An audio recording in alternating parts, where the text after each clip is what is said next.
Welcome to Housing Developments. I'm Jim Tobin. And I'm Paul Lopez. Hey, Paul. Hey, Jim. How you doing? Good, man. I'm kind of Welcome to excited. spring. I know. Well, maybe. Yeah, I think we're in the pollinating right now phase right. of the weather. Or fall, spring, maybe. Yeah. Exciting. Yes. Back-to-back guests. That's true. I know. Yeah. Last week well, our listeners, what a treat. I know, right? We had Tom Ward before. We did, T-Dub. And now even something even greater than Tom Ward. What does That's that tell right. you? No, it's not Rob Dietz. No, that's right. Even bigger. Okay. Bill Owens, our 2026 chairman. Welcome. Welcome Thank to you. Housing Developments. Hey, this is awesome. Yeah, happy to have you. Love to be here. Yeah. Yeah. So first of all, tell us what brings you to D.C.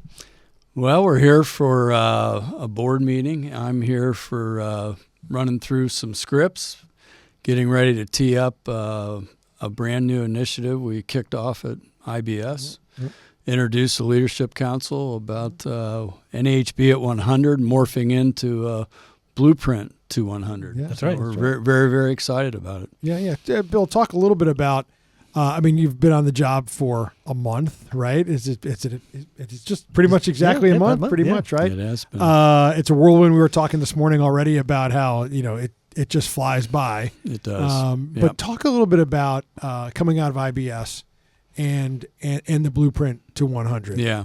It's great. The momentum, we felt that as soon as, we got the acceptance speech out of the way, and just the buzz was good. I mean, we did exactly what we thought we were going to do, and that's to just get people thinking, to take a retrospective look to not only what they're doing there and at that point in Orlando, but on behalf of NAHB, but then also, too, how that kind of circles back to each one of those delegates and board members being actual members of a local. And that was the whole idea was, what is this core constituency that we have that is so important? NAHB exists to really support the 640 plus, state and local associations and those members. And I think it was just sort of a wake-up call. I kept kidding a little bit. Maybe on the back of the tent cards we should put a mirror just to remind everybody that, they're pretty much hardwired into their local associations. And what we're trying to do with the look at, a rework of the bylaws, what we're trying to do with the membership model and eventually the strategic plan, or first and foremost, I guess, the strategic plan is to really refocus on the relevancy and a higher degree of representation locally. And internally, this is what we're referring to as the big three. Right. Yeah. Which I think is great because you're now hyper-focused, right? Yeah.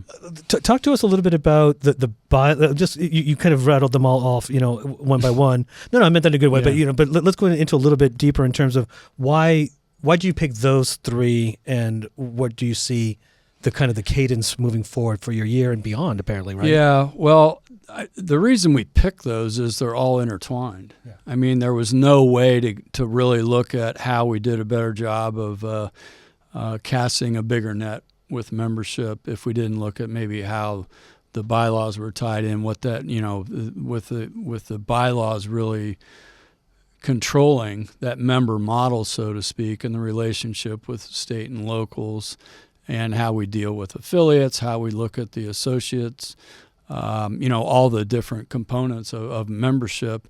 It all goes back to that guidance document, which is the bylaws. Our thinking is to maybe lighten up the bylaws a little bit, allow us to have a little bit more flexibility in how we run the association and not have everything driven by strictly this huge, book of bylaws here, and really reduce it down to something that's a little bit more nimble and a little bit more agile. So when we need to make some on-the-fly decisions, we don't get, hunkered down with the idea that this is going to take weeks or months and sometimes even years to get done. Yeah, it's like you said. It's how do you make NHB more nimble? Everybody refers to us as a large ship with a small rudder, and it's how do we continue to honor the member driven focus of NHB, right? I think that's what makes us great, is that when we speak on Capitol Hill or in the policy agencies across town or in the media, right, we know that comes from the members. This is not a staff driven association. It never has been. But also being able to make sure those members have the flexibility to make more decisive decisions ahead of things change rapidly in the marketplace, on Capitol Hill, and just being able to do things a little bit faster. Yeah. I mean, and you said it before, right? The bylaws were written in a different time, right? Things change. Things are moving much faster now. So let's give the people, give our members the freedom to act as needed, as opposed to being dragged down by bylaws that were written, X amount of years ago, several decades ago. Well, our background, you go back 8 decades, things need a little tweak and a little fix here and there. And sometimes you just got to break it to fix it. And, we're absolutely respectful of where we got, how we got to where we are. It's been some great leadership. We've had some incredible events, the recession of 7 and 8, and then COVID and everything else. We've got to hit the reset button here a little bit. And we've got to have a higher level of engagement at the state and locals. That's where the recruitment happens.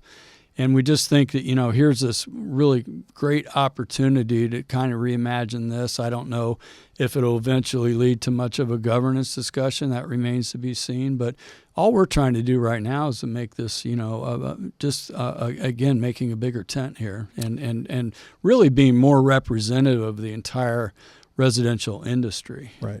Yeah, and hopefully attract the next generation of leaders to NAHB. Yeah. We hear it a lot of times. Every time, how many times have we heard we are constantly debating the bylaws during meetings, right? Yeah. Maybe if we can have this reset, like you said, we can get to more larger strategic decisions rather than kind of bogged down in the minutia of governance and changing bylaws, every meeting. You need 2/3 of a vote. And so I think there's an opportunity here to. Well, over the last few years I've been around, I said the real fight's outside the fort. That's right. We've got to really concentrate. Those issues are big, they're tall, they take tons of work and coordination. And, if we have those efforts diluted by spending way too much time on the governance related issues, things that we should be able to work around with some tweaks here and there. It'll give us more time to really work on the stuff that's, we're concerned with, how builders and remodelers, associates stay profitable, how you build a sustainable business, how you better mitigate their risk. That's right. And something that's really important to you, and I know to everyone, is we're not doing this in a vacuum, right? Like the first phase of this, right? We're calling it the industry pulse check, right? Where we're taking the time to really gauge what people need and want, both members and non-members. We're bringing in whoever's part of this industry. Yeah. We want to hear from them, right? Yep. We're super excited about that. It's going to be maybe from an NAHB perspective, maybe our biggest, longest town hall we've ever had. Yeah. But we really want to go out and figure out what that member wants. What are the pain points? What are the pressure points? What can we do better at the national level to better support the local member and the local associations? We're going to have a heavy involvement with the executive officers like we have never had before. Yeah. They've totally committed through the Executive Officers Council to be highly participative and to really get those grassroots members to go in and work on the opportunity to have their voices heard. So we're calling it not only a listening but a learning session that we don't know what those results are going to say, but we want those to be industry wide. And to your point, we also want to make sure that it's a fair amount of this is derived by folks that are not members. Tell us why you're not. There's no reason at all that you shouldn't have some in a profession like this where you shouldn't have some representation. And we can't conspire people to be part of something, but if we make it aspirational, if there's a way to actually make the 2 and 2 come out to 4 every time from a national perspective, maybe they'll figure out a way and see the value to actually being involved locally. Yeah. So pivot to the second priority, the second of the big 3, which is the membership model. You talked about that Big 10. How do you make sure that associates, builders, remodelers are all represented by NAHB? Talk a little bit about that. What do you see now that we're missing, and where we want to aspire to be at 100? Yeah, well, we got knocked at the knees pretty well with the recession. I mean, we went from a very representative organization down to still a good size organization, but one that didn't have the market penetration that we wanted. And something that we feel strongly with is that you've got to have the representation in order to have the credibility, and the credibility equals influence. And so what we're trying to do is just get more people involved at all levels. there's always the place, and the core is at the home building level. But we also know what's happening with market share remodeling right now. We know that the associate voice can be very broad-based, and you talk about ways to boost the numbers when it comes to representation, not so much within our membership, but in the marketplace.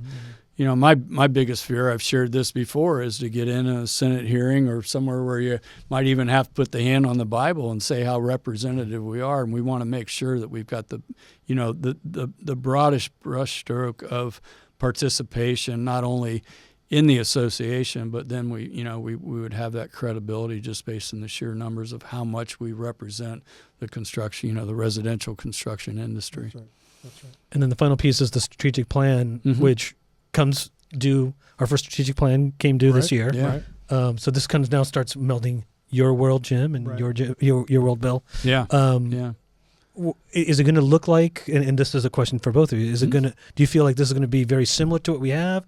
Are we changing things up? Are we going to have the pillars? Do we have a sense of what the next strategic plan looks like? Well, this is your roadmap. So Yeah, you go I think it's going to, our current 5 pillars, NHB as a federation, which means how do we interact with our 640 state and local affiliates.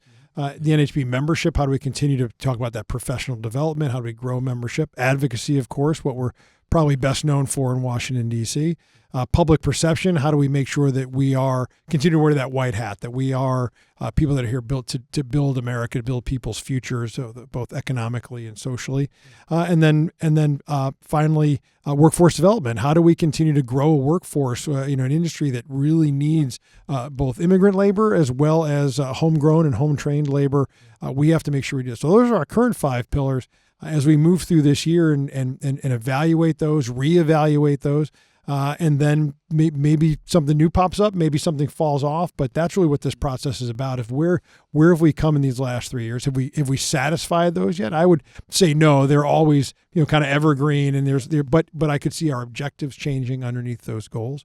But it really is a chance for us to kind of reorient the association for the mission and move forward for the next 3 years. And again, not doing it in a vacuum. You're going to bring people in from all corners of the association Yeah. to try and help us out and kind of guide us for those next 3 years. Yeah, that's right. And we're gonna listen to our work when it comes to the field and listening to those members, both non-members. Non-members, what do they want to see out of their association? But also our members, where do we want to go as we navigate the next 3 years for the home building industry? Yeah, I think it's really important to go back to the why. I mean, this was a big part of my campaign all the way through, and then finally had the chance to tell the Leadership Council sort of where my perspective was. After the vote, which went very well, by the way, and I was glad to see that come through. But, I think the why is really, really important right now. Why is NAHB in business? Yeah. And that focus is, we've got an incredible talent base of the leader members at the national level through our delegates and the board of directors. But on the same token, we can't lose faith, and I mentioned that before about who we truly are in business to serve, mm-hmm. and that's that local association. Some folks refer to even the storefront, which I think is sort of intriguing.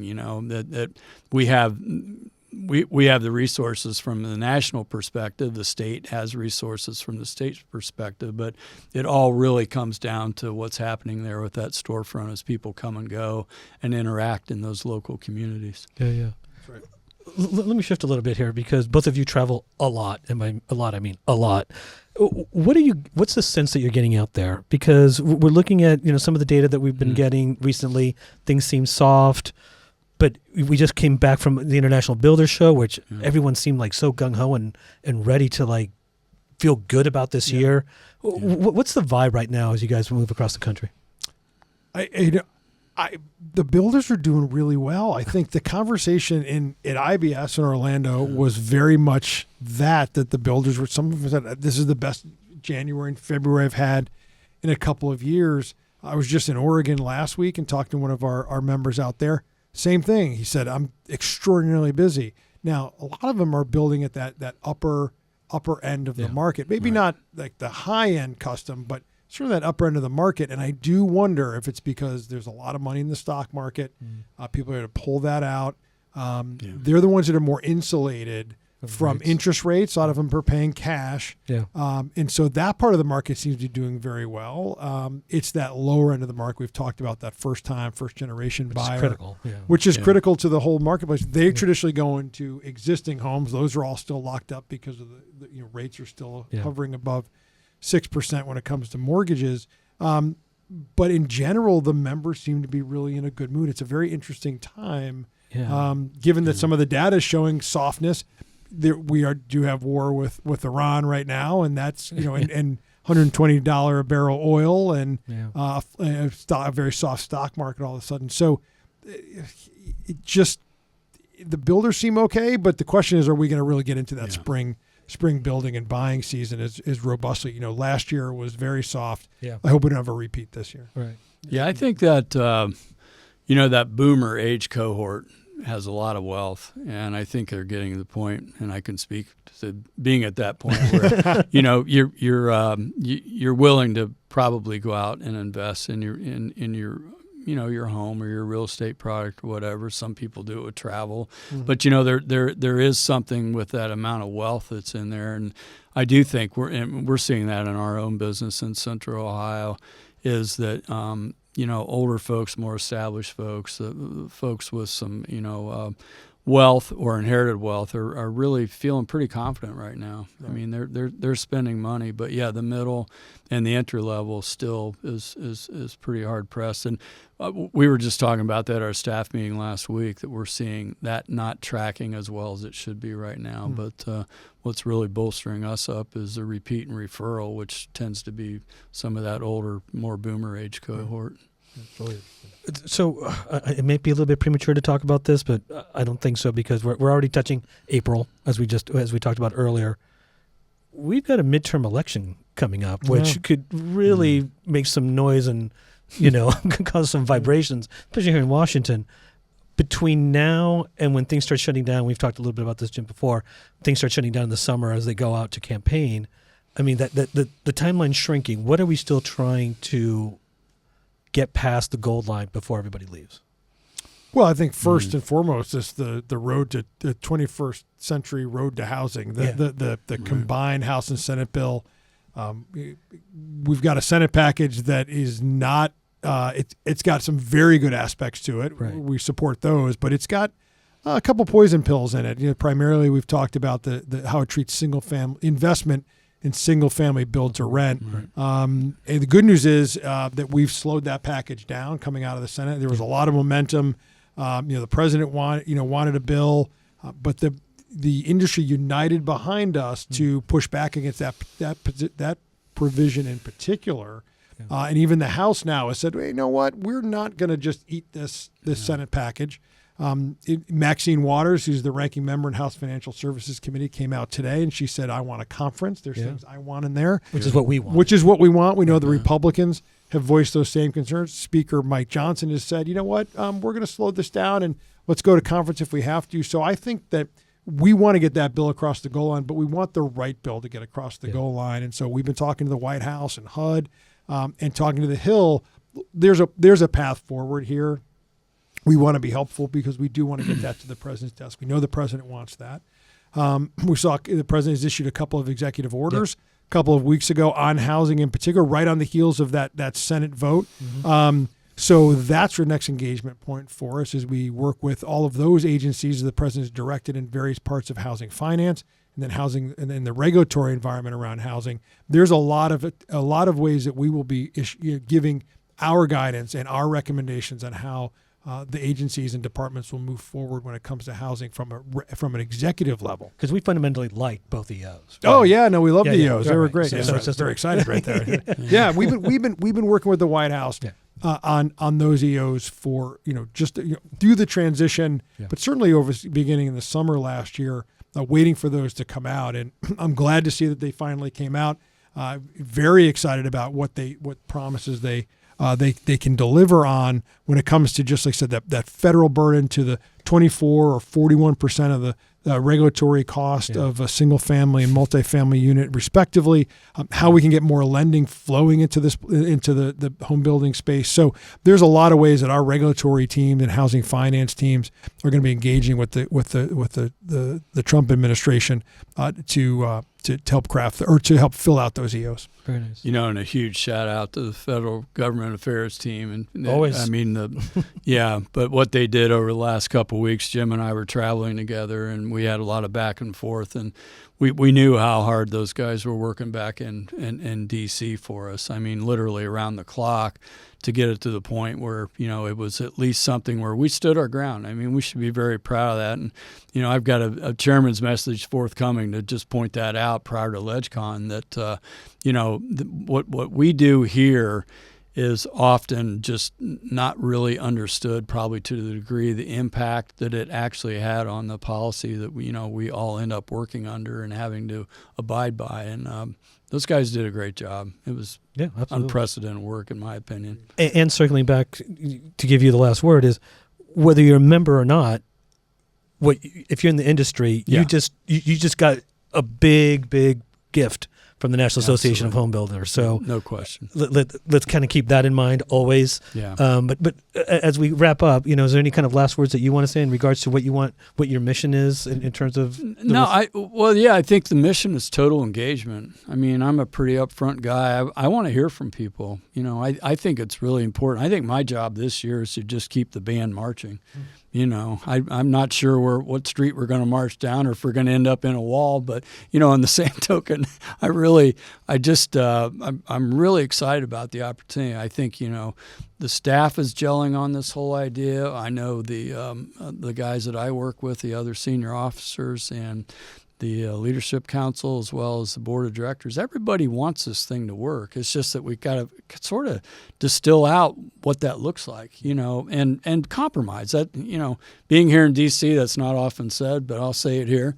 We've got to work in the spirit of compromise. Not everybody is going to get what they want, but if we can figure out a way to kind of come to the middle, and I love the word courage. Have the courage to vote. Vote your conscience. And, let's see what we can get done. Yeah, agreed. Excellent. Yeah. Bill Owens, thank you for that. Thanks for joining us, Bill. Thank you. Good to see you. Yeah. Well, until next time. Yep. All right. I'm Jim Tobin. I'm Paul Lopez. See you. Bye.